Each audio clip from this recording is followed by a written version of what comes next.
And good morning, evening, good afternoon, wherever you are. Here you are in the light. You're in the light of the day. Here's the woods and the big blue sky. Normally, these trees have leaves on them, and then you can't see anything. But as you can see, we're up there in these Sawtooth Mountains, in the accordion between the Appalachian and the Blue Ridge. We're in an accordion mountain range. And good morning, good evening, good afternoon, wherever you are. Welcome to Dreamy Dreamland with Sensei Al Bob. And I am your sensei, your griot to tell you a story. And I've just driven the 40 miles from Boone, and I've walked the 2 miles up the road to my neighbor's porch. And by the way the crow flies, the only county road is just about a mile over that way. But if you drove the car, it would be about 6 miles. So it's a beautiful day. Tomorrow, the rest of the week's supposed to rain. I went shopping, and Harris Teeter's does have this really great thing where instead of throwing their vegetables out before they're past their prime, but that's when they're the most ripe. And so they bag them up and they sell them for 1/10 of what they would cost, like just over there, where they're in the nice bin with all the other happy things. So I bought some bags of onions. A bag of onion that normally costs $3 was 89 cents. I bought a bunch of eggplants. Normally they're like, $2 a piece. I got 3 big ones for under $1.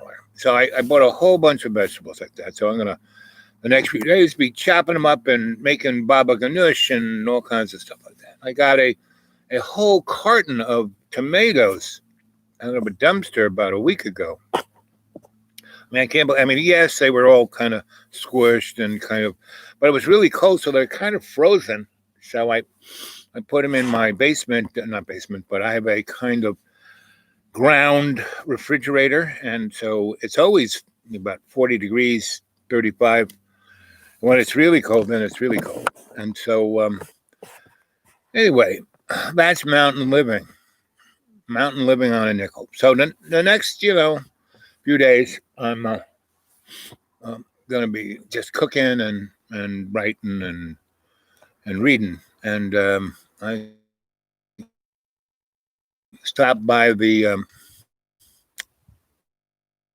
Christian thrift store, and the people there are so nice, and so and the guy who runs it was, you could tell he was a biker, he did all, and then he found Jesus, and he's the sweetest, nicest guy, and he doesn't let anything rile him. He's like a patron saint, and he's got all these young folk who work there who, or got one step almost in jail, and he's watching out for him. And so I go there and spend whatever little money I have. And he had this whole thing of opera and this whole thing of classical music. And I told him, we were talking about music. And I was telling him about how I worked in the music biz and saw all these bands, and, Bachman Turner Overdrive and The Who and you name the bands of the 60s and 70s, I was their electrician. And so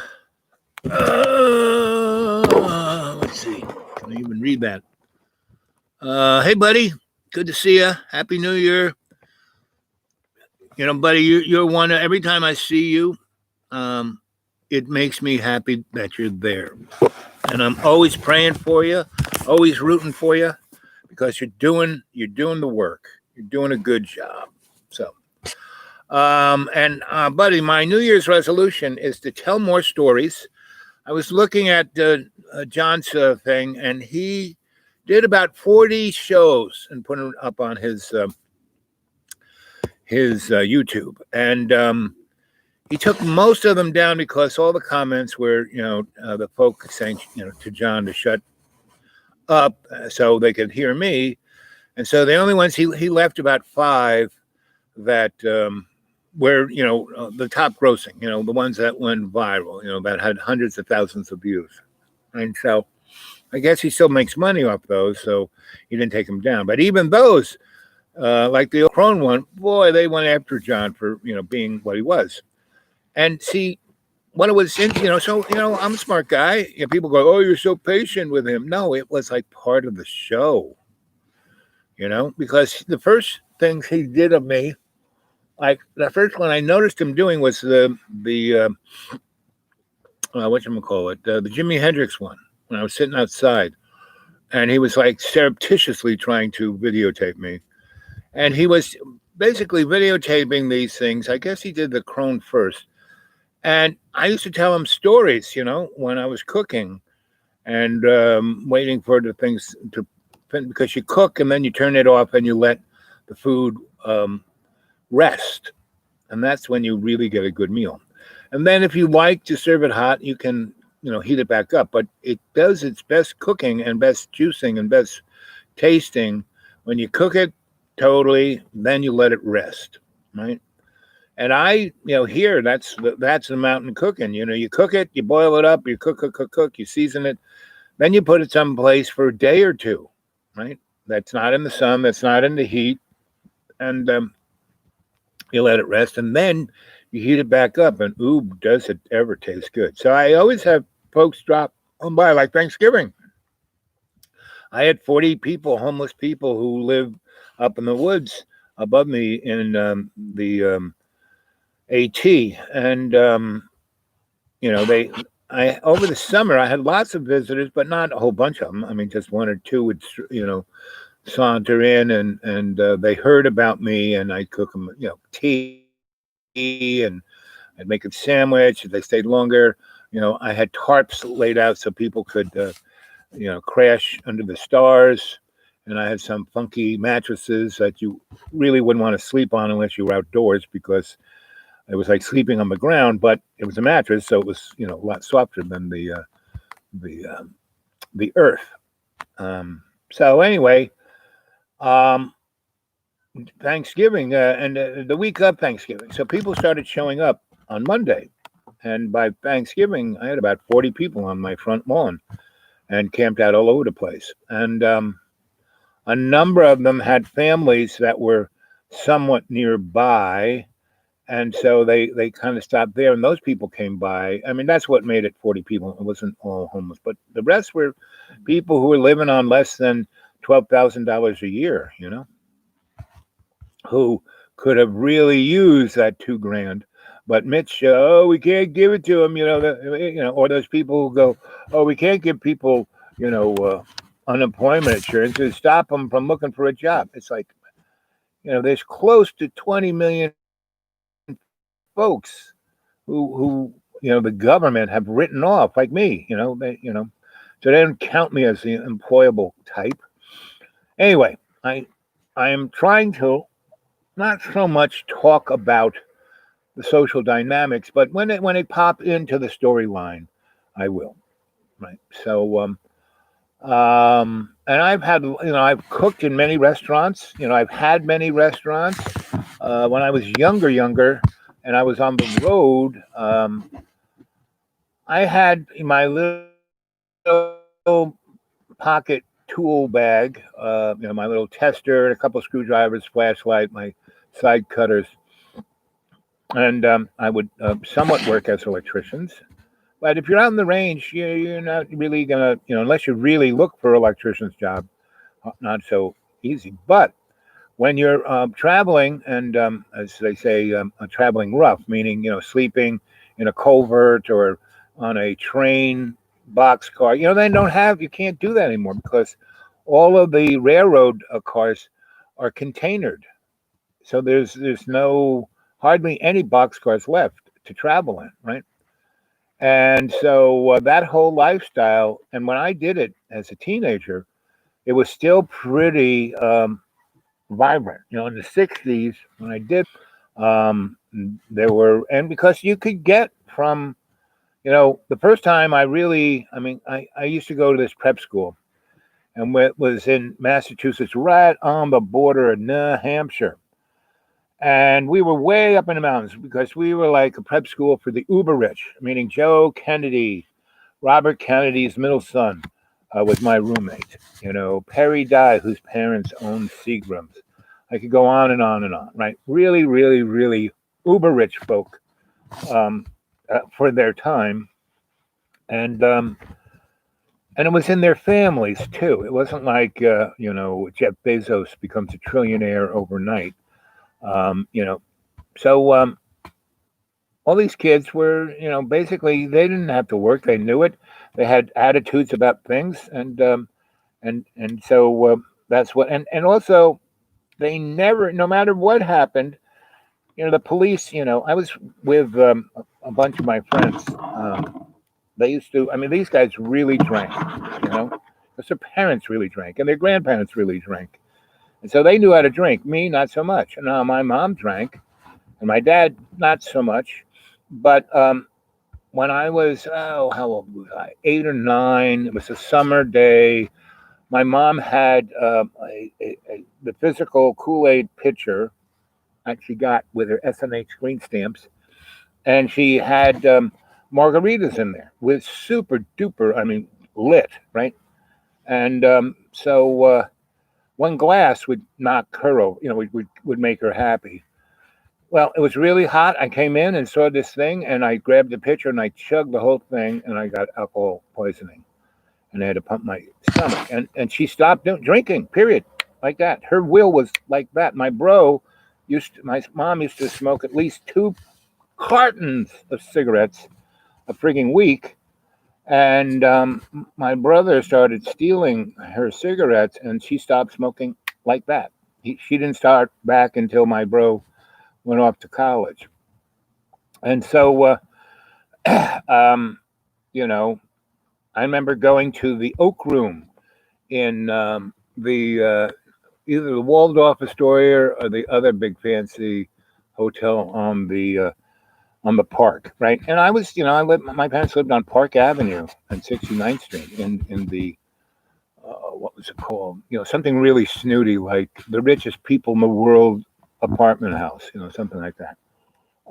And so, and my parents had, what was it called? But they lived in 2 apartment houses, like within 2 blocks of each other, between 69th and 68th Street or 66th Street, and Lexington and Park, in most places. And they were built in the 50s and 60s by insurance companies when they had more money than God. Imperial House, that was the name of the place. Imperial House. And the other one's the Manhattan House. And these places, they were so fancy, the apartments had rooms for maids, right? And they also had a back entrance where the maid came from, and a delivery elevator. So the delivery people wouldn't go in the same elevator as the rich people. And there was a place where you could put your laundry in a bag and hit like a little doorbell, and it would ring a bell down in the basement where the laundromat was, and they would come up and do your laundry for you if you didn't have a maid, or if your maid was too busy, you could send it down there. But that was part of the rent, right? And moved in, I think, in '68. Once I was, I went off to prep. I went off to seminary in '60, whatever year Martin Luther King got assassinated. I was more. It's actually before then. A year before Martin Luther King is when I started high school. Anyway, so as soon as I was out of the house, being the youngest, they moved back into New York City. And they always had a place there, but they had, to keep the kids safe, we lived out in Long Island. And then when neighborhoods would change, we would go to a more snootier neighborhood, right? Called White Flight. Anyway, so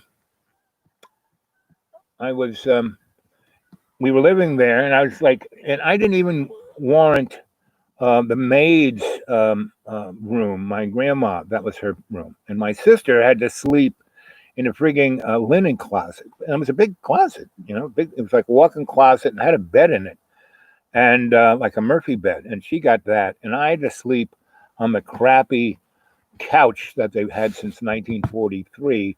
I had a unfolded, and it was like two cushions. Not big one bed, but two cushions, and it was a metal bar right in the middle where your back would never. And when I was a little peanut, I could sleep this way instead of that way, and it was uncomfortable to say the most. But anyway, I went up to this prep school, and a lot of my fellows lived in Manhattan, right, and really smancy, on amazing apartments on, Central Park West. If you were on Central Park West, between, I guess it was like maybe 59th Street and before 72nd Street, that you knew you were a millionaire. That was the millionaire place, and you had to own those apartments. Back in the 20s, you bought. It was like anyway. But we were living in the Imperial House, and the Imperial House had a great top floor. It was like very George Jetson building, and lots of glass. And so they had a top floor, which was like a party floor, that people could go up and hang out and do parcheesi, and had a big fireplace, and had a big glass sliding door that went out to a veranda that was like a lawn, right? And none of those people ever fucking went up there. So I used to go up there and smoke pot. No big deal. All the people who worked there knew what I did, and so you could smell it. And I would even, I wouldn't, even in the winter, but nobody went up there. So my friends would come, and we would have parties up there, and people would not even know we were doing that. It was like really an amazing. So I kind of, my grandma had this attitude of whenever you walk into a room, own it, right? Whenever dealing with anyone, first, learn their name, talk to them at their name, connect, right? And you will be able to do whatever the heck you want. You'll be able to get whatever you want, do whatever you want. And that's what rich people do. And really rich people, they don't remember anyone's name unless they know that that doorman or this person is, gonna take care of them more than just once, right? So anyway, I knew everybody's, and I constantly tipped everybody. I learned early on from my grandma that you just tip, and it's not so much, what tip stands for? To ensure proper service. That's tips, right? And so I would always tip everyone, and when I had money, I would always give everyone a $5 or a $10 or and I was always there to listen to everyone. The elevator, and in this Imperial House, it was an automatic elevator. I mean, they didn't need an elevator operator, but they employed one just so he could wear the uniform. And if you had stuff, he could carry it for you from the door to the elevator and then into your house, right? And so they had a lot of people that they really didn't need. And so, but anyway, in that, especially Manhattan House, which was on, it's right across the street from Hunter College, and it was right on Lexington Avenue, which was an amazing street. Really, really, it was like a street out of time because it started down in Lexington Park and just went up to like, Columbus Square or around that neck of the woods. And so it was, or a little higher, wherever it's up. But it was just one of these streets. This lower, everything below Houston Street was like old Dutch New York, and it was cut up on all kinds of little streets and avenues and cubby holes and stuff like that. And Lexington Avenue was one of those streets that the rich that was their street to go uptown. They had no other street, so that was Lexington. And the history of Manhattan and how they sliced it up, and what they realized once people started, because everything above Houston Street were farms, right? So there were no roads except for Lexington that the rich people had their houses off of. And so I think it actually went up to the Harlem River, because on the other side of Harlem River was the Bronx, and the Bronx was a family. And that's why the Bronx is known as the Bronx, whereas Brooklyn is just Brooklyn, Manhattan is just Manhattan. They call it the Manhattan or the, you know, Brooklyn or the Queens. No, it's only the Bronx because that was one family. We're going to go up see the Bronx. That's how it kind of got its name. Anyway, so these buddies of mine, they said, let's go to the Oak Room because they would come up to the apartment upstairs and we would have parties and they would bring, party favors and we'd get blasted and that was cool. And I don't drink, just a little because I see what it does to my mom. And when my dad does it, my mom is like, she's a party girl. When she gets a little buzz, she's loads of fun. I mean, loads of fun. But all her breaks are off, and she's no longer the, respected queen. She is a down and dirty party girl.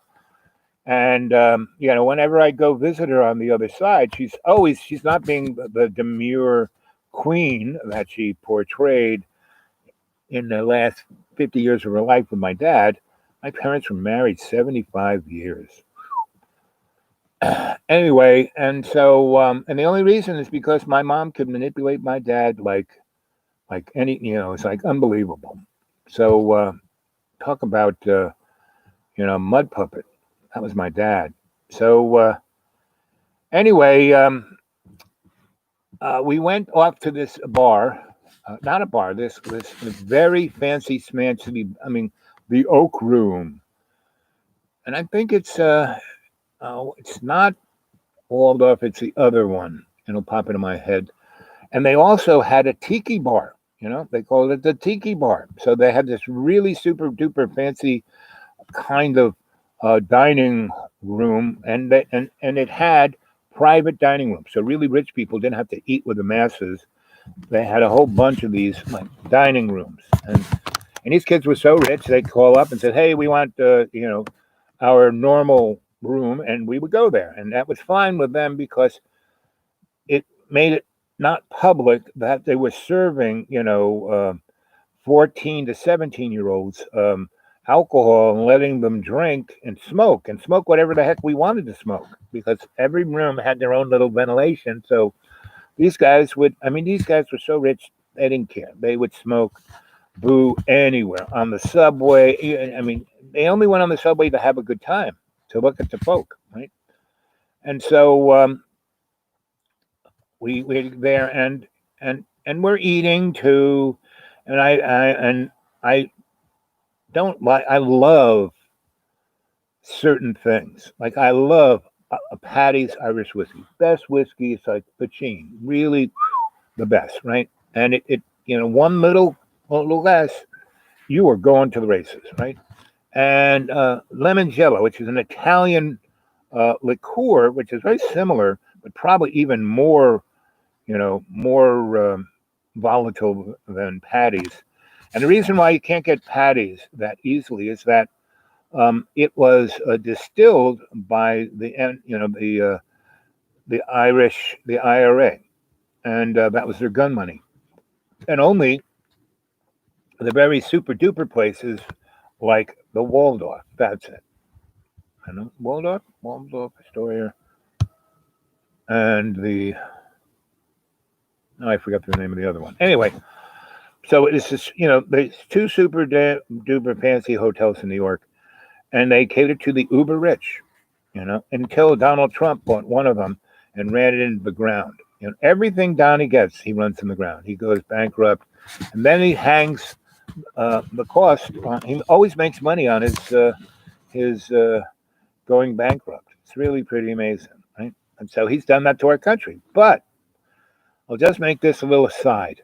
That little phone call he did to the Georgia Attorney General that is Donald Trump. He's trying to be a mobster. He's trying to be Roy Cohen, and he can't be and that's why I love Donnie, because he lies so much.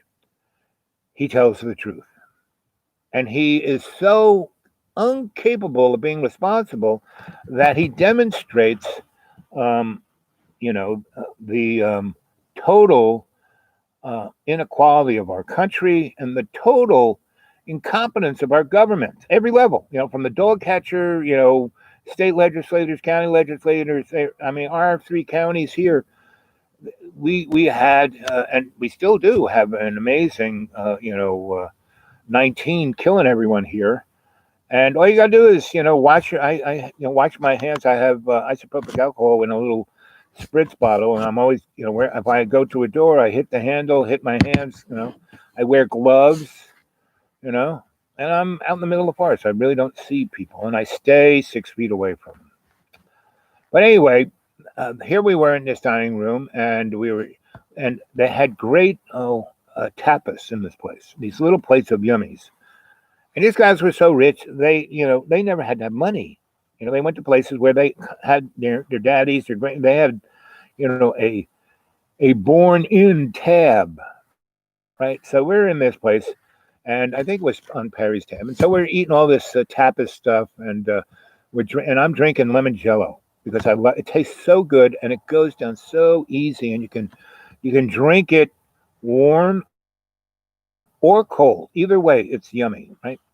And we were there a good long time, and everybody's smoking, and we're all smoking these big cigars because they have a cigar store in this fancy hotel, and they go in and get like $20 cigars in 1968. That's a pretty good cigar. And they also had, because they knew the cigar guy, he would have blunts for them, cigars with lamb's breath in the middle. So we're smoking those things, and I'm drinking lemon Jello. And this is the first time I really got drunk. I mean, really got drunk. Drunk. Where I couldn't even walk straight, I couldn't see straight. I couldn't, right? So these guys, they leave. The guy comes on the door. Your chauffeur, is out there waiting for you. And half the guys had rooms in the hotel.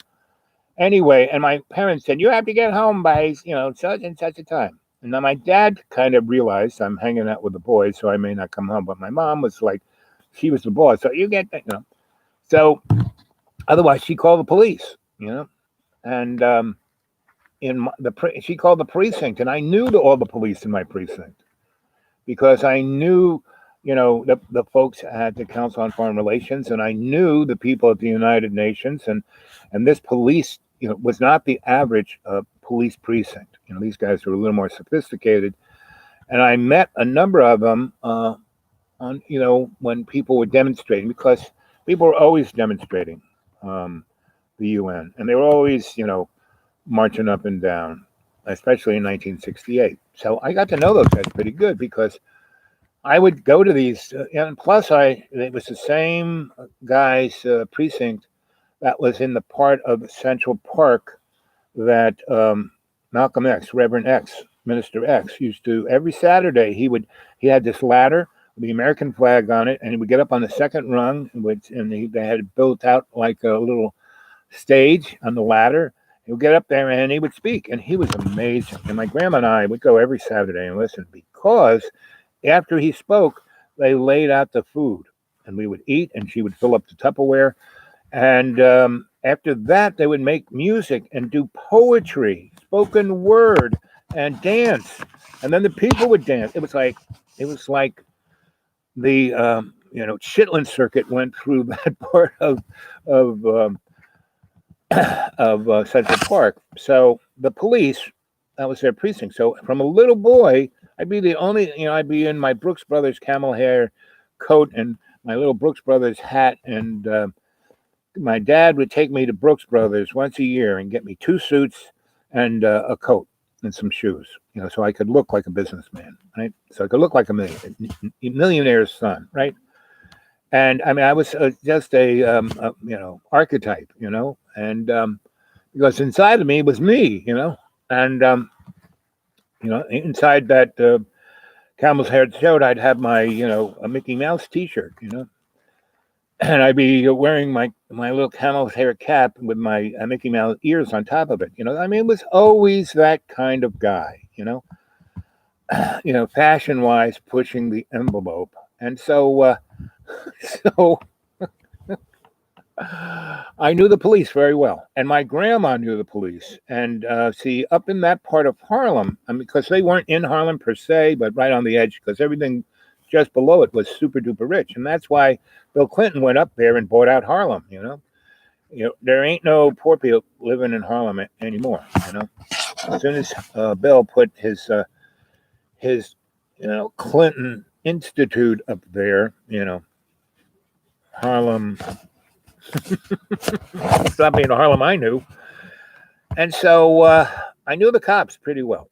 So whenever I'd be out with my rich guys buddies, and they would do stupid things, and the cops would collar them, they would realize, just by collaring them and looking at their collar, that it was a Brooks Brothers shirt, and they were wearing, out clothes that cost more than the policeman made that month, and then, the chauffeur or whoever was supposed to keep an eye on them would show up and say, "Oh, excuse me, officer, Bobby's, I'll take care of him." And okay, Bobby, don't do that again. And of course, these kids were alcoholics, and of course.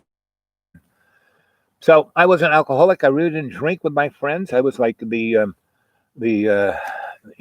designated driver of our group, which we didn't even drive. They all either lived in a hotel or had chauffeurs.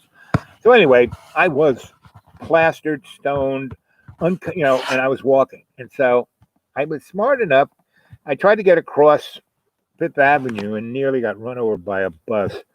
So I said, I am just going to go up to this street and walk with my hands on the building to the next avenue, which was Park. And I'm going to go down 2 streets and then go down. And I've been walking in these 40 block area for 10 years. I knew every brick, right? So I am like doing this. And once I got on Madison, I got onto Lexington, and I was about 5 blocks from home. And so I'm going down, and I'm smelling the restaurants and going, okay, I must be, but I'm still drunk out of my mind, still can't see it really. And I'm going along, and I kind of hit this thing, and I think it's a corner. So I go around it, and it was an alley. And I kind of went in the alley. And in New York, they used to have big metal garbage cans so the rats couldn't get in. But they also, restaurants, would have their dumpsters in the ground. And with a big metal lid on top. So the rats couldn't get into them. And so, because those rats were amazing. And sometimes it was so big they could tip over those big metal. They were rats the size of cats. Really pretty amazing. So you wouldn't want, if electricity went off in New York, like I was in New York a number of times when they had big blackouts, and one in 71, one in 68, one was 64, 68, 71, 77. And then I lived in Europe most of the rest of the time. And between 86 and 88, was there one? I think there might have been, but I can't remember. But I remember the one in 68 when the lights went out, or in 71, whatever it was around that time. And I think I broke my collarbone. I was on the road and I fell out of a moving boxcar and broke my collarbone. And the bulls picked me up and realized I wasn't a bum. They dusted me off, took me, to the highway patrol. And they said, "So what's your name? Where do you live?" I gave them my parents' phone number. And the highway, this was like, I was probably in Cleveland or someplace in Ohio. And the highway patrol drove me all the way back to my parents' house in New York City.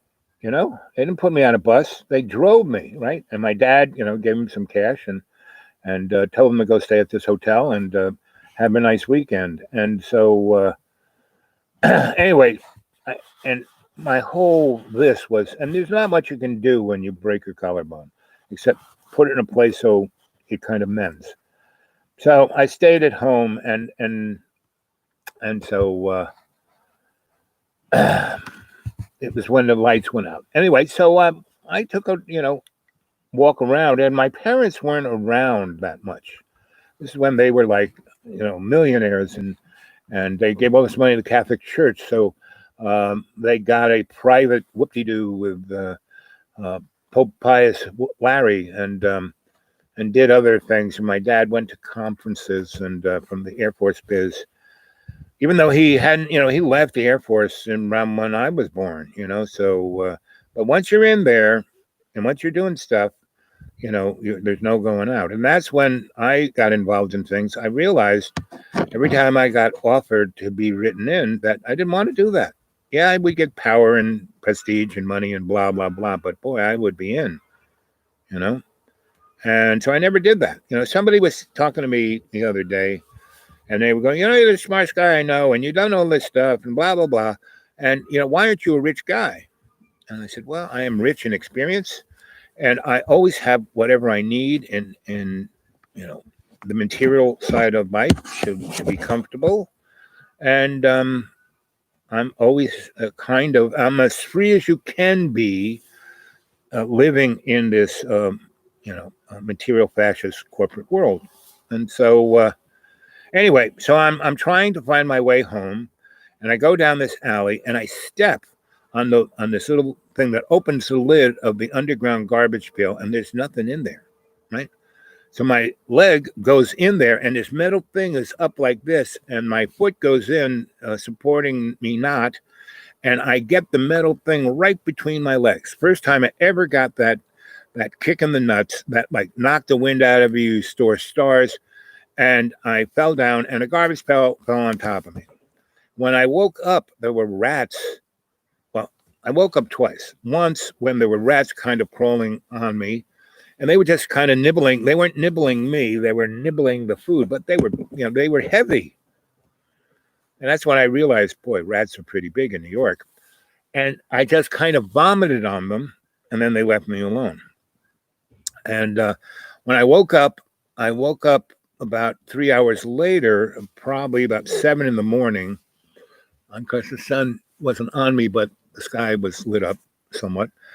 And I was kind of in that underground garbage pail, and a Chinese man dumped a whole pail of last night's vegetables on top of me, right? So I was covered in vomit and rat feces and fresh cut vegetables. And they were like hanging from my ears like earrings, and the oil was in my hair, and I was totally greased up, and I was in my prep school uniform. Anyway, I kind of got myself out of there, and I wasn't bit. I wasn't scratched. I didn't break anything. And boy, did I feel bad. I had what they call a bad hangover. And so I kind of got up and got myself out of there and crawled out of that alley, and I could kind of see, and I was crawling down Madison Avenue until I came to a kind of railing and pulled myself up and kind of got myself home. And luckily, it was a Saturday morning, and there was no one really in the lobby except the guys who work there. And I knew all these guys, and they're just cracking up. They're just looking at me, and because I look really, really bad. And so the head concierge guy at this—it's not a hotel; it's an apartment house. Guy said, "Al, let me help you out here." So he kind of takes me down to his little office downstairs. And he kind of takes my clothes off and kind of puts them in the sink and washes them off. Then puts them in a thing. And I'm sitting there in my underpants, and he's got me wrapped up in a blanket. And he washes my clothes and dries them. And he goes, after he takes them off, he goes, and he kind of hoses me down. And but I'm still like slicked down, and I still got a few carrot cuttings in my ears. And he goes, you sure, you can put this on. I mean, I got other clothes, you could wear some of my clothes and I'll just burn these. And I said, no, I want those. And so I actually did put his clothes on, and he just threw my school uniform into a garbage bag or bag of some sort. And he took me up in the service elevator so I wouldn't have to besmirch the fancy schmancy place with my smell. And I had my keys. And so we came up, and, he let me off where the maid would go into the kitchen, and I went in there, and my dad is wearing my mom's bathrobe, and he's cooking oatmeal and making coffee. And he kind of looks at me, and he starts, he's got the smile on his face. He goes, is this the first time you ever got in this way? And I said, and it's going to be the last. And he goes, but you look a mess, but you look somewhat clean. How did you, I can smell vomit and I can smell, but also peppermint, what happened? I said, well, Larry, he kind of grabbed me at the desk and took me down to his office and hosed me down. And he says, "You're not wearing your clothes." I said, "He gave me some clothes. My clothes are in here." He said, "Should we burn those?" I said, "No. It's my school uniform." So I said, "I'm just going to go into the maid's room." My grandma wasn't there, and I'm just going to go to sleep there. I said, "What did you tell Mom?" I said, he said, "Well, I told her that you already got in and you were asleep and it was no big deal." So she didn't, she knew, my mom knew everything. Right. So, but she would let things slide unless it was to her political advantage to make a big deal out of it. So anyway, so that was the first time I ever got that drunk. And I never got drunk again, that drunk, until I was 32 years old. And I had a friend of mine who was like the queen, or at least she thought she was the queen of she was a rainbow girl, Joni, and and she was really kind of the most, Brooklyn coarse, really obnoxious human being.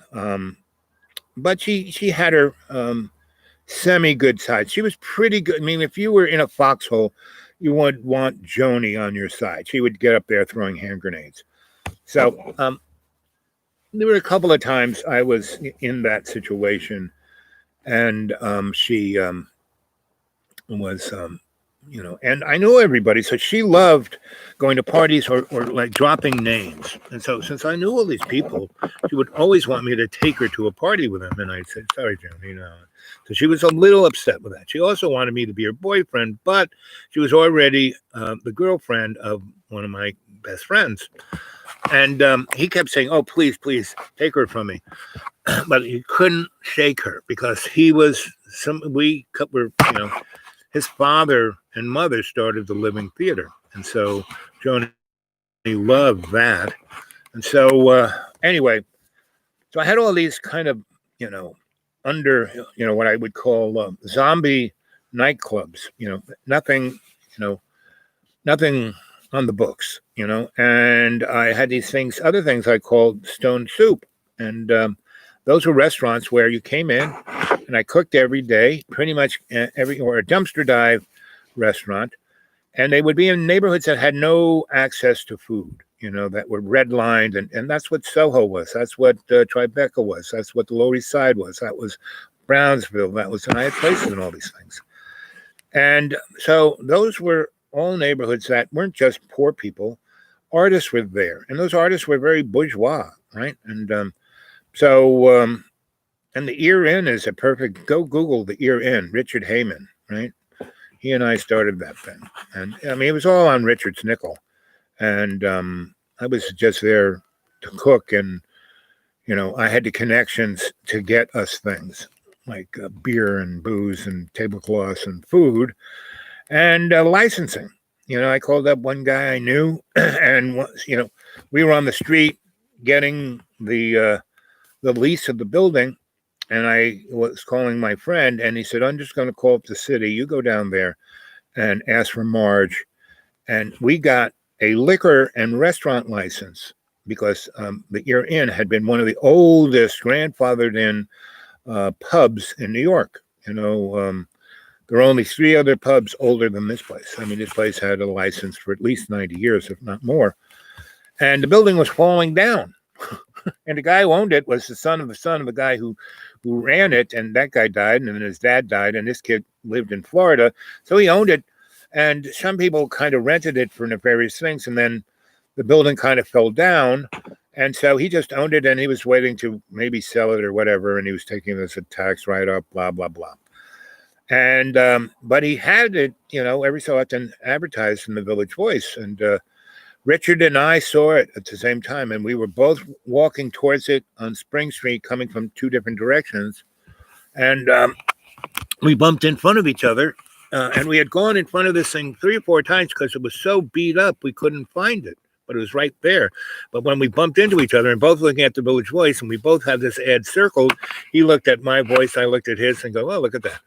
And so we looked up, and there the thing was. And it was a sign that said bar, neon sign hanging over our heads. And I said, look at that. I said, I walked by this twice. Richard, I walked by it 5 times. I couldn't find this thing. So he had called up the real estate agent to meet him there. And he basically, we were talking, and I said, so what did the guy want? He wants $1,200. I said, boy, that's a lot of money. And he goes, I can't really afford that every month. I'm a musician. I write music. I'm trying to write music for movies. I just wanted this place because it seemed interesting. Anyway, so I said, okay, I could probably cough up $600. You cough, and he said, I could cough up 600. So we go in it together, right? So we did. And the guy, as soon as we kind of shook hands on that, the guy showed up. Now, Richard was on the books. He had a credit card. He had, all the above. I was pretty much Mr. Underground. And I was still, Jimmy Carter. Was Jimmy Carter? No, Jimmy Carter hadn't been president yet. It was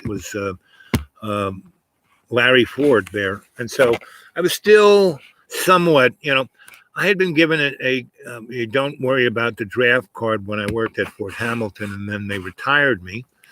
I was supposed to work there 6 years, and they trained me, gave me an amazing amount of training. And I spent all my time for 2 years getting trained. And then because we figured out a great protocol to get people off of heroin so they wouldn't have to take methadone, because methadone was a drug invented by the Nazis called dopamine, which as an alkaloid, it's one of the only ones that goes into the mind's receptor. Bingo, it's there for life.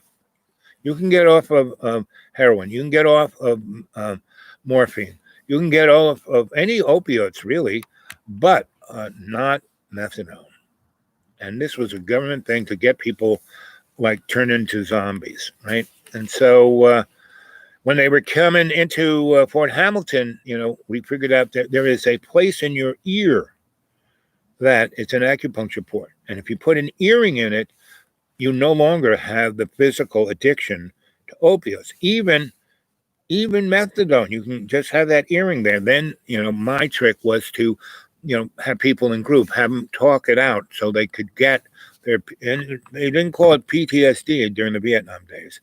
And so we had a really amazing protocol, and we were trying to bring it to the VA and bring it to the, Defense Department and bring it to Congress. And my boss, who was a colonel, he was carrying Silkwood on 95 in New Jersey, meaning, he had a car crash. Yeah, his car crashed, but not, what caused his car to crash was somebody drove up next to him and shot him in the head from another car. And there was a bullet hole in his head. He had a bullet in his head, and a car went off and smashed into a tree, right? And the guy who shot him, somebody behind him stopped and took the bullet out of my boss's head with a screwdriver and then set the car on fire. But still, by the time the car was on fire and they were leaving, the highway patrol and the fire truck showed up. So he wasn't burnt to a crisp, and they did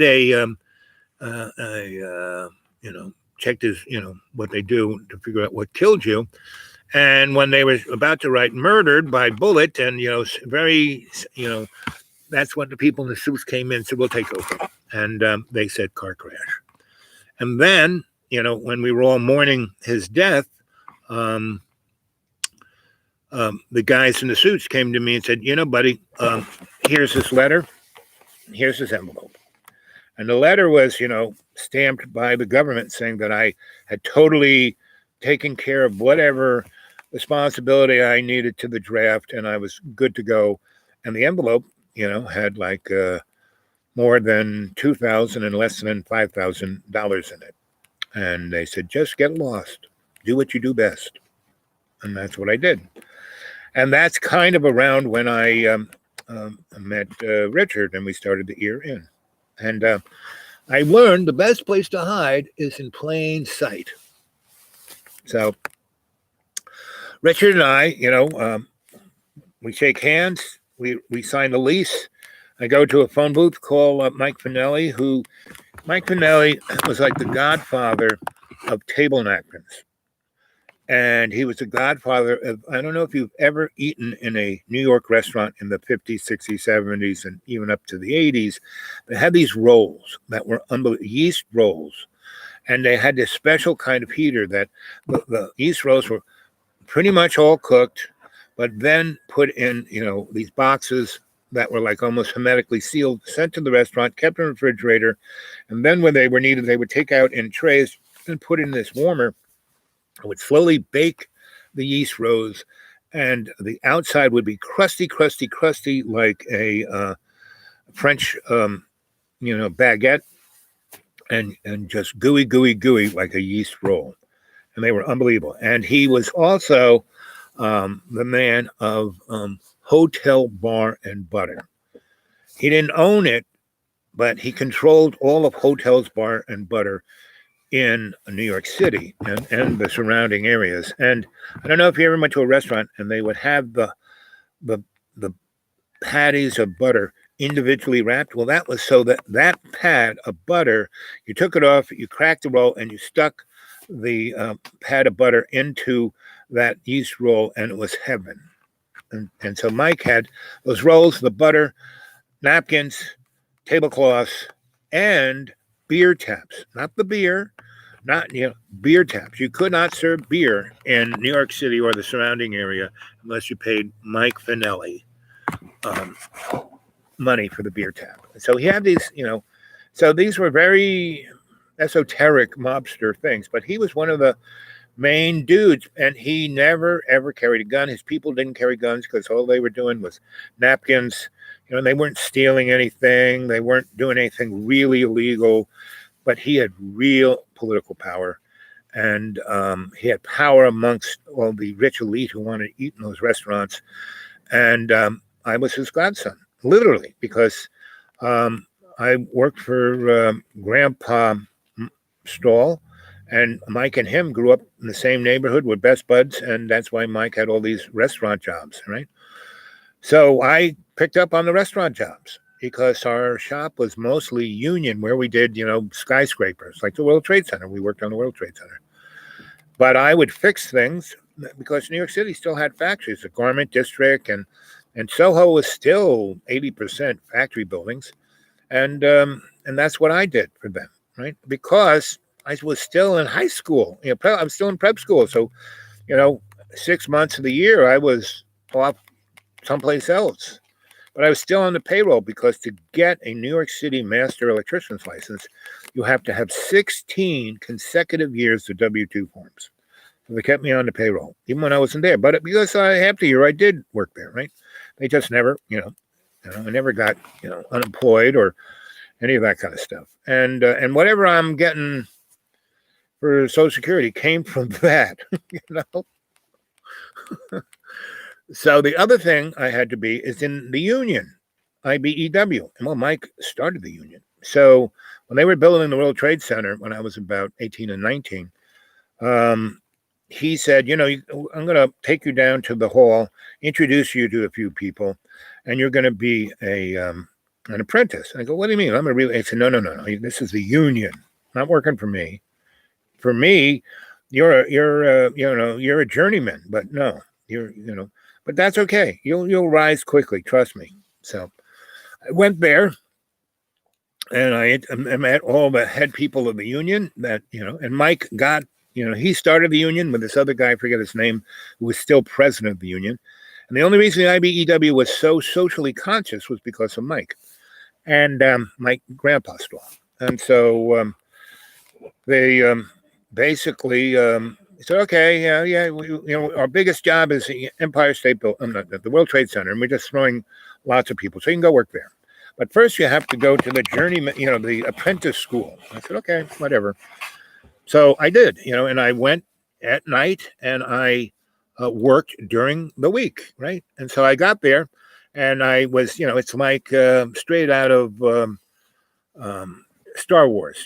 I was a Padawan and I had a master. And so I had this journeyman, this old drunk guy, and all I did was sweep things, right? And he said, go cut that extension cord up, because if it wasn't okayed by the union, the carpenters would bring their own cords in for their power tools.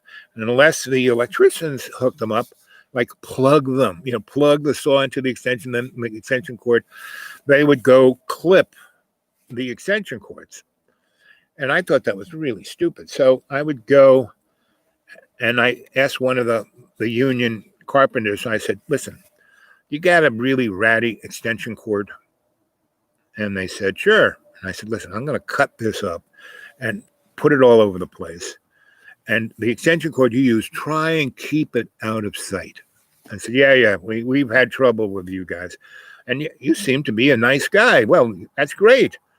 So I now had friends in the carpenters union, and then in the plumbing union, and in the concrete guys, all those guys who had to have extension cords for electricity. I was like Mike Finelli. I wasn't a nasty guy. I didn't do bad things. I just facilitated for them. I was learning the Mike Finelli way. Go Google Mike Finelli's. That bar may still be there. It was on Spring Street, Finelli's, right? And so Billy Joel has a song. He has a song about the whole neighborhood of Little Italy. He talks about he talks about everything, and Finelli's and every place, and all the people he sings about actually were there because he lived there when he was playing in the Gaslight down in the Village, and I knew him from those days, Billy Joel. And so, and because he was a nice Long Island boy like me, I came from Old Brookville, he came from whatever. He was more on the water, and Old Brookville was pretty snooty. His parents were like upper middle class, not my folks were upper middle class. So anyway, I worked in the union, and I was there, so every Wednesday and Friday, no, just Wednesdays, and maybe we're supposed to be there a Saturday or two too, and so I was there Wednesday, and then I started working for the drunk, and he wanted me to go in an electric closet, right? This big thing with transformers and stuff that were energized. And there's a big sign saying, do not go into this room while it's energized. And man, you could tell it was energized because it was, right? There's a million volts in there. And so he goes, go in there and sweep the thing out. I said, you nuts, look at the sign, So he goes, well, give me that. And it was a metal broom, right? He goes in there, and I get like 20, 30 feet away and hide behind something. And then you hear this, and it's like the smell of burnt flesh, and then an explosion, right? And then half the building goes dark. And this guy goes in there with a metal broom, and he starts brooming it out, and the top of it hits, the insulator of like a 90,000 volt line. And he's, standing on a drain grate, and boy, he was just a puddle of mush. Anyway, what happens next is amazing because they go, oh, well, he's dead. Well, you were his only apprentice, so you're now a journeyman. I say in 3 weeks, the guy electrocutes himself, turns himself into like Brie, and I am now a journeyman. And then I go to class on a Saturday, and it just happens that there are a lot of guys there, but there's no teacher. So I said, okay, guys, I think, we have to have so many of these Saturday days, right? And because now I'm a journeyman, I don't even need to be at this class, but I'm going to teach you guys, right? And it's going to be real easy. None of that crap that asshole was putting us through. I'm not going to do any of that. I'm just going to show you things that will be useful for you. And then, we're, just leave early, and I'm going to, because I'm a journeyman, and that guy, I don't know why he's not here, but donuts, he's not going to be here Wednesday. So I'm going to go talk to the hierarchy and take this class over. And they said, oh, wow, that's great. Yes. And I said, everyone passes. No one fails. Everyone gets an A. No tests. Right? We're just going to learn stuff, talk about stuff, make ourselves better electricians. Everybody down with that? Yes. So I go, okay. So I go into that Saturday. I say, hey, so what happened to Larry? And they said, oh, he had a heart attack. We really don't have anybody to fill the bill. And I said, listen, I am now a journeyman. So by the union rules, I can teach this course. And I just taught the course Saturday. We're all there. Here's everyone's signature. Give me the book. and all the other stuff I need, and I'll teach the class, and that'll help me move up in the ranks of the union. They said, yeah, this is great. That'll put you in the echelon, meaning I would now be thought of value to be talked to within union ideas of what we want from the man, right? So, and like I said, the IBEW at that time was very socially conscious. They had a thing called the Boys Athletic League and the Girls Vacation Fund, and I got to be part of, I got in that realm and got, and these were all inner city kids that the union got out of the city in the summertime, and they had these camps that were part of Bear Mountain and the Army college there, West Point, right on the lake and the river. And so, I wanted to do all the socially conscious things I could to make a bigger excuse of not having to get drafted, because I'm still in high school, And so I, did that. And so I'm only there a month, and I'm now, went from apprentice, newbie to journeyman, right?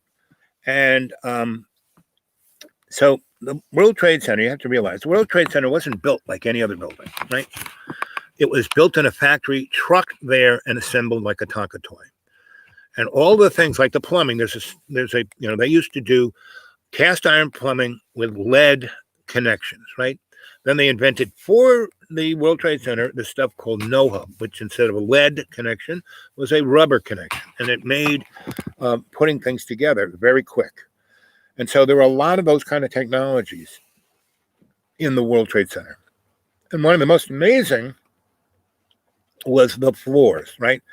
And and this is why the World Trade Centers were not taken down by those airplanes. Weren't even taken down by explosives, because they weren't built like any other concrete steel building. Everything was parts that they kind of brought in, and they had a big crane, and they stuck it in there, and they'd rivet it together and then weld it together, then put, each floor was 4 foot thick with rebar this thick, and these massive rebar that was this thick, and they were all welded together, and they were 4 foot thick, and all of the pipes, the electric and plumbing parts were all over it, and everything was orchestrated like a ballet, because we were doing a floor every 3 days, right? And every floor had the amazing thing about the World Trade Center was every floor was an acre big, and it had no like going to any, like the Empire State Building, there are beams all over the place with walls and stuff, but every floor was wide open. And they were about 15 feet high from the floor to the top. And you would see this, like you go into a box store and you see the kind of steel work they have, and they have these I-beams that aren't I-beams. All it is metal rod kind of bent with 2 steels on it. And then they tack weld a metal deck on top. And then they pour the asphalt roof on top. Well, that's fine for no load. But every floor of the World Trade Center, they would do that. The steel on the side, they would tack these things, and they would put, like beams that they would just stick there, like lolly columns, and that would be the working surface that they would build this 4 foot thick pre-stressed concrete with 18 zillion tons of steel interconnected to the outside of the building. And then they had this aircraft cable that thick, like the thing that holds up the George Washington Bridge, and they would tense it up, pour the concrete, let it set, and then let it go, and then tense it again, and then lock it in place. I mean, this thing could never come down. And the more weight you put on each floor, the stronger it made the lateral strength of the building. So if a floor actually did fall down, it would have made the building stronger, right? And if the floor did fall down and made another floor, bang, and then it would bang, and those buildings, both of them, fell faster than gravity. Meaning, if you were on top of that World Trade Center and the building started to fall, and that antenna started to go like this, and you threw the bowling ball over, the building hit the ground before the bowling ball did. So And you know who did all the investigation for the 9/11 thing was they used Popular Mechanics. You know, they had the Institute of Weights and Measures. They had, did you ever watch Bones? You know, they had this big forensic scene in the federal government. And anyway, that's a whole nother story. So what was my job after a month and a half? And I had really long hair, or kind of long hair, and because I couldn't have long hair at prep school. So whatever it took and I would get out of prep school in May, and we wouldn't go back until October 1st because we stayed in prep school 24/7. We went to school every frigging day. So got in late, and it snowed and snowed and snowed. So it was like being in jail up there, but very cushy. So we basically had back to the World Trade Center, right? So after 3 months, not 3 months, after like 3-4 weeks, I became, into the hierarchy of the union. Of course, my mentor is the guy who started the union. Of course, I was heading that way. He was so proud. Anyway, one day, one of my supervisors came and said, "Al, we have a problem, and we think you're the guy for the job." And I said, "What?" And they're only about, floor 14, and they're slowing down.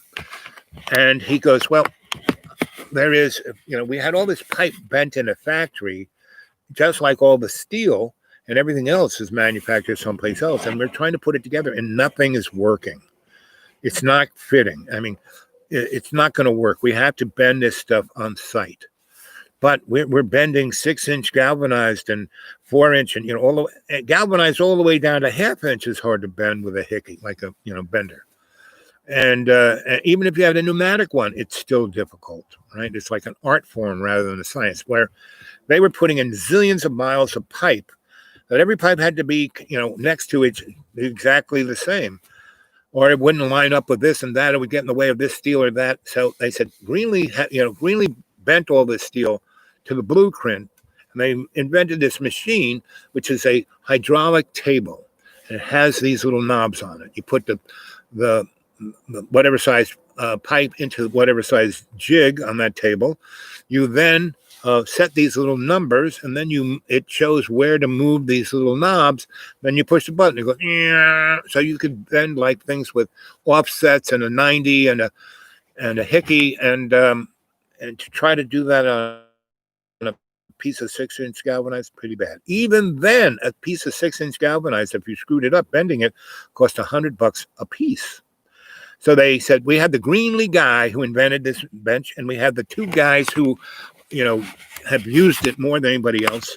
Now we try to hire them but we have union problems and all kinds of stuff. So they said, find us a guy who can understand what we're saying and see what we're talking about. And so they said, we think you're the guy. I said, okay, I'm willing. Take me to your bender. So I did. So I did it, and they showed it. And because I have dyslexia, I see things backwards, and that's kind of how you had to look at this stuff. You had to see it backwards. And so I bent they showed me how to do it. I watched them do it a couple of times, and then with a 1-inch piece of galvanized, I put a 90 and a hickey and a offset, and it was perfect. And they said, well, he's our guy. So he then had a list of things to bend, and they stayed there for 3 days. And all I did was bend. And they showed me the ins and outs. So, okay, then I'll do a little of this. So by the time they left, I had it down. So I spent a good 6 months. They had built a shed for me, and I did it outside, right? They wanted to put it in the basement. I said, no. I got to be able to see at least. So, we'll put lights. I said, no. Outside. I said, we can build, come on, we're building this thing. We can build a little wood shed, little like carport. And it'll be a lot easier to take these pipes up on the crane from right here than to try and get it from the basement to here to that. And I said, you're right. When you're right, you're right. So I did that for a good almost 6 months, maybe 4.5, 5 months. And by doing that, I became everyone's friend because these pipes, if they got in the way of the plumbing pipes, and the plumber guy would come and say, "Can you just move this? Here's the blueprint. See that you got to make all these. Well, we want to do this," and I could just see it in my head, and I could do it. And so I did that. And so as I was getting close towards the end, having to go back to high school, I kind of, and I was still teaching this, apprentice course. So I said, okay, who wants to be a journeyman like in the next 2 weeks? And they said, there were about 4 guys who were smart but they were black and Hispanic. The white guys, I don't need to do that. I mean, they were just going through this because they had to. They didn't need to learn anything, but they had to. And that was one of the problems of the union. But these other guys realized that they did this. They were going to jump up in the framework and be appreciated. So I had about 6 guys and one woman who was very smart. And she wanted to be, her dad was an electrician and they wouldn't let her be an electrician. So she, when they had this court case, she was the one woman who the union said, okay, she can be in. She has to pass all of this stuff. So I taught her, and that was it. She was like queen of the girls. So she was the only female of the 80,000 of the New York local 1 IBEW. She became a master. She became the best at that thing. So she had these 2 guys who were really strapping, good-looking men of color, and they became a fang. All 6 of them. They were like a cadre, and she was the female, and they were like, she was giving them the honey. So it was quite an interesting little crew, and they stayed my good buddies. So I stayed in the union years, 10 years after that. It wasn't until 10 years later that I kind of, because when I started traveling, I could go to any place at the IBEW and go down the hall and say, hey, I'm from New York. I want to work here. You got anything for me today? And they would either send me to the shittiest job they had that nobody else wanted, or they would look up my pedigree and go, well, you seem to be a smart guy. Because before I left that summer, I became a master. I think I went the highest, up the ladder, only because of the World Trade Center, Grandpa Stall, and a few other things, right? So the last month that I was there, all the 4.5, 5, 6 months that I was there, that summer, when I first got there, there's 48,000 people working on this building, and no one would have lunch with me. The only person who would have lunch with me was the lesbian phone worker, And then this crew, this cadre out of my class came, and so they were my buds. We were like the Magnificent Seven, but we were only there was 5 of them. We were the Magnificent Six. Right, and I was Yul Brenner, because once people started growing their hair long, I shaved my head because I wanted to look like Yul Brenner. So, anyways, I mean, that's the kind of guy I am. Always having a good time, always rising to the top. I'm always cream, So that was my New York years between freshman year at the seminary to when I graduated. Well, to when I graduated, and then I did a lot of traveling to try and stay away from my draft board. Not break any laws, just never be there. And then they finally caught up with me and said, you got to come down to Whitehall and go see Sergeant Larry. And so I did. And he goes, Al, we don't think we can trust you with a gun. How would you like to do alternative service? And I'm sure it had something to do with my dad's placement in the military vector. And so I said, sure, sign me up. But to do that was 6 years rather than the 2 years you get to go to Vietnam. And so, but when I went to Fort Hamilton, and the colonel became my mentor in the healing scene, because this guy was amazing. He was in his 80s, and he was a surgeon. He ran Fort Hamilton. And he was left on the Philippines, during World War II. And he didn't get captured. And he was up in the mountains with the freedom fighters. And he was a surgeon. And so he had no hospital. He had no surgical anything. But he was up there with a Chinese herbalist and a Filipino psychic surgeon. This guy could just put his hand into your body and grab that bullet and pull it out, and the wound would heal up. And then the Chinese guys would put an herb on it. And so, 2 years of watching that, and he was the odd man out. He got into that. He, after the war, he stayed in China. He got to know Mao really well, and we were somewhat allies. And so it wasn't until we started, Mao had the revolution against the corrupt businessmen who were on, Taiwan. Anyway, and so he sent me off. I spent a whole year traveling around studying with different healers and herbalists and acupuncturists. And it's when I was in Vermont at the, I studied with my sensei, a Shinto priest, right, who survived Hiroshima, Nagasaki. He was on ashram in the middle of the river. And the Air Force used that that ashram as ground zero. It's the only place that didn't get touched. And the monks knew it, and they were like, like a day or two before the bomb fell. And the people who survived were the ones who kind of swam the river or ran into, they had 20,000 people stuck on their little island until it kind of cooled off. And so his stories of Hiroshima were pretty amazing. And so, now there we go. Let's see, how long have we been on? Hour and 16 minutes. Let's see if I can read anything the sun has gone down, so I don't have blaring light in my eyes. Let's see what you guys have been saying. Now that's sunglasses. I won't be able to read anything with that. I mean, why is the background black? Why isn't it white with black on it? So then I could fucking see it. Do I have another pair of glasses? I don't think so. Okay, we'll give it a try.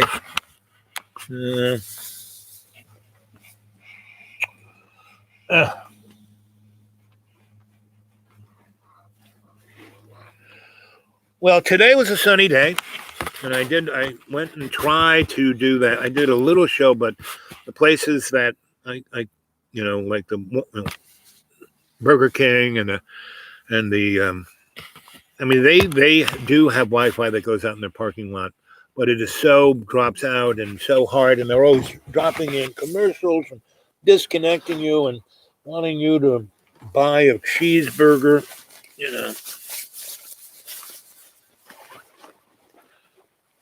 Maybe. No, those are keys.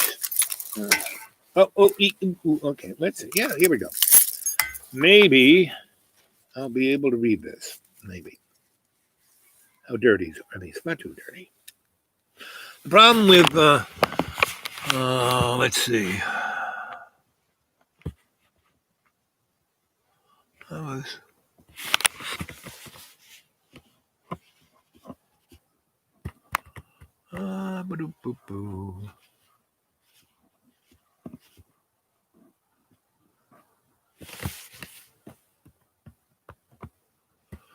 Let's see, buddy. Hi, baby, buddy. Hi. I was considering John yesterday. How I pitied the fool. Yeah, man, that really is John. But the amazing thing about John, he is this canary in the coal mine. He is, as a psychosocial cultural forensic anthropologist, he is a unbelievable breadth of understanding psychoses and neuroses. And so he's not psychotic. But he's neurotic. Like, wow, I don't think I've ever met anybody that neurotic. And he's either playing it, because you look at his shows, in a way, they're brilliant because they represent. I gotta warm up my little head. Every one of his shows is an archetype of a neuroses that is like, wow. If I could string all those things together and put it in a textbook, it would be amazing for the psychoanalytical world. My freaking glasses are heating up now.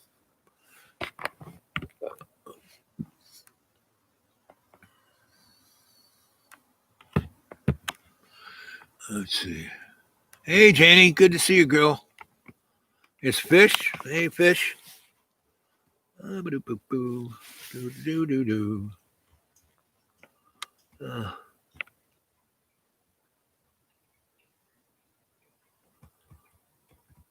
So, as I said, my New Year's resolution is to tell more stories, but they're still going to be in a shamanic state. So, as you hear the story, you're going to get these things in your mind. So instead of me prattling on and showing Jimmy Dore and this guy and that guy, which are good, you should go back and watch them. You know, I have a lot of Chris Hedges up there, and I kind of edited them, give him the total 411. And so the sun is just about to go off me. As soon as it does, it's going to be cold. So I've already talked for an hour and 20 minutes. So I'm going to get out of here in the next 10. And so I love you all. And so for 2021, this year is supposed to be the year of the reset. And there's a guy in Japan, I forget his name, but he is very good too. And he is, like me, he's the guy. I used to do exactly what he does, be a scholar in a university and look at trends. And he is really good. His YouTube, someone's paying him to do all this research. And yet he takes it and puts it on the YouTube. They let him do that. And so he had a really good, he has a really good insight on, here these guys going for the reset. And it's, the World Bank people, the Rothschild type people, all the guys on the secret organizations, they're going for the reset. And that's why we have, we're exposed to this weaponized coronavirus. And coronaviruses, there's a really good YouTube up there showing that all coronaviruses, because they're a new, that's why they call nouveau, new. All the coronaviruses are new. They're not something that they've seen before in the last 200 years of virology, right? These are new since 1970, right? And, like people who get Lyme's disease, and all of these very exotic, but they're coming into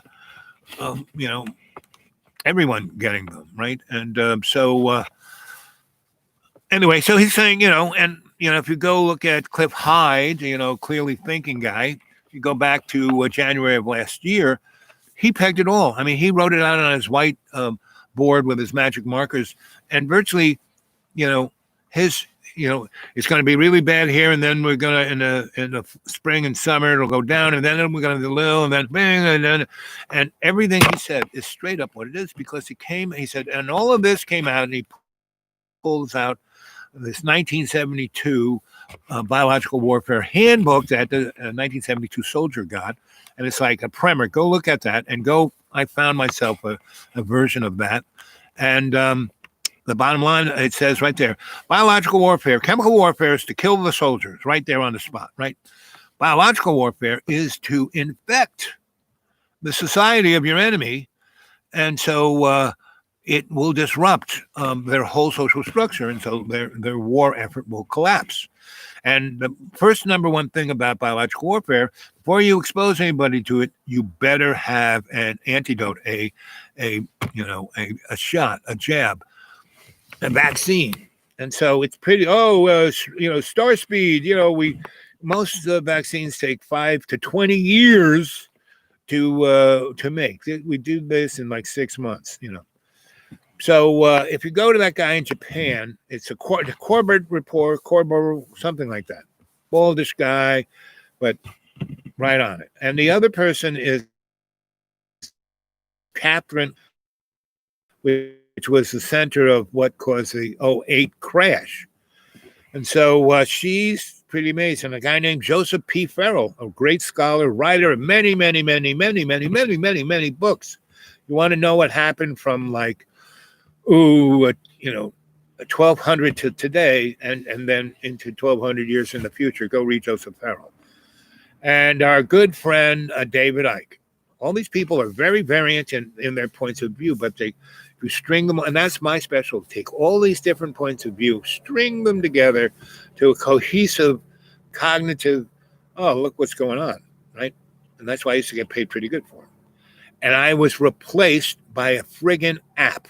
Once I kind of crawled my back from death's door, took me about 4 years, in 2000 and 18, I took out my little black book and called up all my clientele. I said, okay, I'm back. And they all said, well, we thought you were dead. We heard you died in a plate of spaghetti. I said, well, I did, but, it was just kind of dead, not all the way dead. So I said, so you got a job for me to do? And they go, sorry, Al, we replaced you with an app, meaning artificial intelligence. And that is up, everything is already being run by. Who do you think wrote that hack that got into the government's computers? And the guys who are advertising the reset are the people who put it out. So they want to bring the world as we know it down to its knees and then offer everyone a even less palatable slavery, right? But what they don't know is this 2021 is an amazing opportunity to cut the legs out from underneath them. And that's part of, if you ever read Lao Tzu's Art of Warfare, basically, his basic premise is your enemy's worst enemy is himself. So what we have to do in our own individual lives, not some big grandiose blah, blah, blah, like Green New Deal, blah, blah, blah. No, but in every one of our lives, we have that little pebble in the water that makes a little ripple and makes life better. I think I told you the story of someday, I think it was Tuesday or Wednesday or someday, maybe Thursday of last week between Christmas and New Year's, I was down in trying to get to Walmart's. And boy, Walmart's in the last month or two has gotten nuts. Meaning, I used to go there in the middle of the day during the week when half the, parking lot would be empty. Now, no matter when you go there, you can't get a parking spot, right? And in the strip mall between the Burning Bush dollar store and the Slaughterhouse supermarket, there's no place to park. You got to park across the street at the Lowe's or down, a couple blocks. And if you do it illegal, the cops are out giving you tickets. So I'm just say a prayer and then and I stay. I don't drive around. I just stay in one spot and make a prayer. And within at least 3 minutes, the parking spot right in front of me opens up and I just drove in. So I went in there and I did some shopping in a Slaughterhouse. And then I went to the Burning Bush. And I came out of the Burning Bush. And this guy pulls up in a gigantic, Ford F-250. You need a ladder to get out. And he's a kind of a shrimp of a guy, very wiry. And his son is about 22. And he's the Pillsbury Doughboy. And he's got kids, and they're all Pillsbury Doughboy. And the wiry guy is obviously he's got jail, prison tattoos, right? And so he pulls his truck up and blocks the road of the parking lot this way, and all the cars parked that way. He's in front of about 6 of them, so they can't get out, right?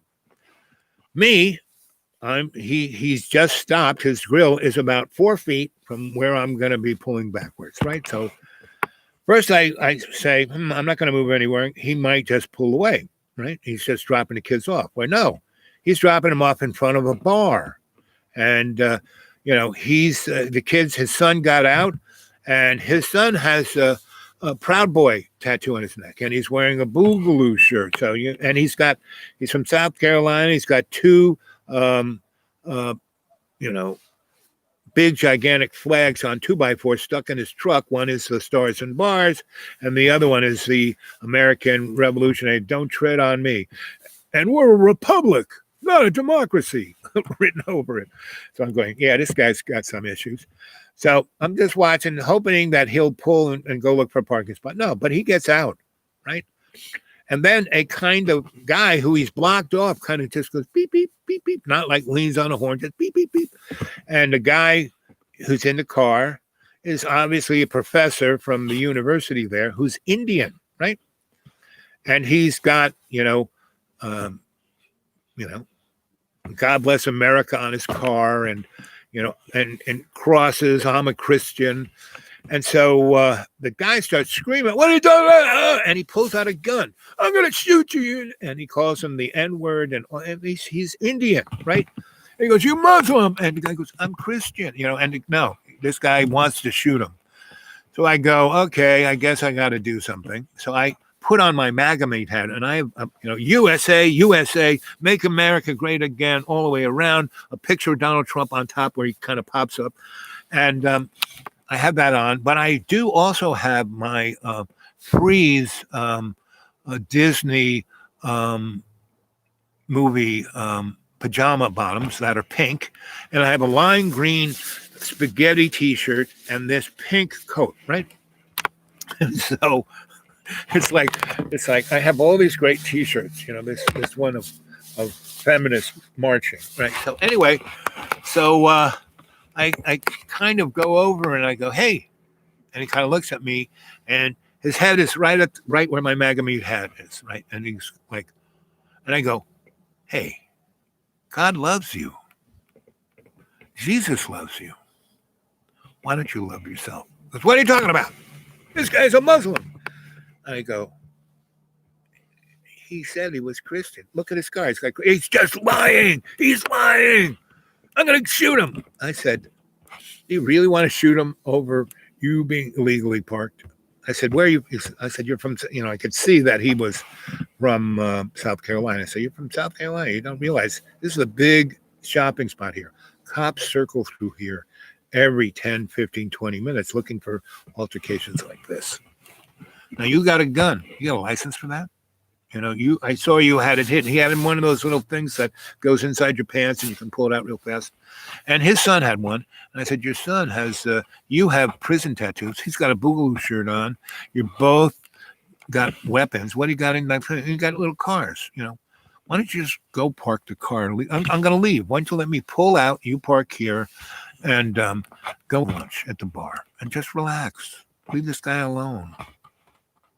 And so he's like, and then another car pulls out, leaving a gigantic space. This person parked and took 2 parking spots, and they leave. I said, listen, here's a perfect spot, 2 parking spots. You can pull your thing right in between 2 spots. You have plenty of room. No one's going to hit your car because you're scared someone's going to scratch his big $40,000. This truck's worth $60,000, probably 40, but more than I would pay for a vehicle. And so I said, I'm going to go stand in it and wave you in, right?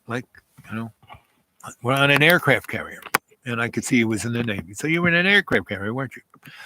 And he's like, can't figure out how I can tell him all this stuff about him, right?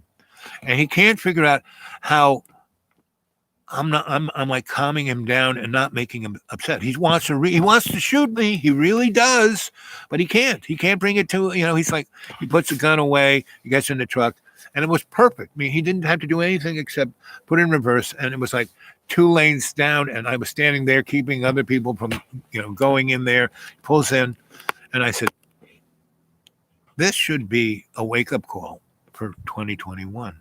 This is what your 2021 should be. Here it is. I guess, we're not even in 2021, but this is not, New Year's is a day or 2 away. This is what you should be thinking about. This is how you should be living your life. If you really say you're a Christian, why don't you act like Jesus? Why don't you start reading that Bible instead of just talking about it? And I said, happy everything. I love you too. God loves you. Jesus loves you. I love you. So why don't you love yourself? And I walked away. Now, he could have shot me in the back, but I just kept praying.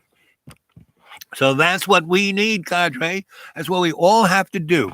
You may not have to go to the extremes that I go to, but in every day and every way, you should take the peace of the earth and make it stronger. Let us pray. Our Father, who art in heaven, hallowed be thy name. Thy kingdom come, thy will be done on earth as in heaven. Give us this day our daily bread, and forgive us our trespasses as we forgive those who trespass against us. And lead us not into temptation, but deliver us from evil.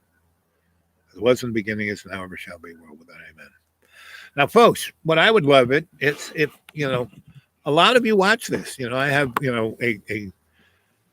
a YouTube says, like yesterday, when I turn this off and I close it down and I get the algorithm, how many people watch it for how long, blah, blah, blah, right? So yesterday's little talk I gave, about 78 people watched it, right? And I was on, so I'm on for an hour and 34 minutes. I was on for about the same amount of time yesterday, and about 70 people watched it, and it was for 12 hours, meaning all those people watch it for a good long time, not just for 20 seconds here and there. They watch it for a while. But when I went to look at it today, it only said that 20 something people watched it. So somebody's playing with the algorithms, you know. But the one thing that could truly help is if I could get over 1,000 subscribers, because then I would hit a certain point. I could do it on my phone. I could interview people. And when I did this thing with the guy with the gun last week, I could have gone online and showed you live this exciting event with Sensei Al Bob stops murder.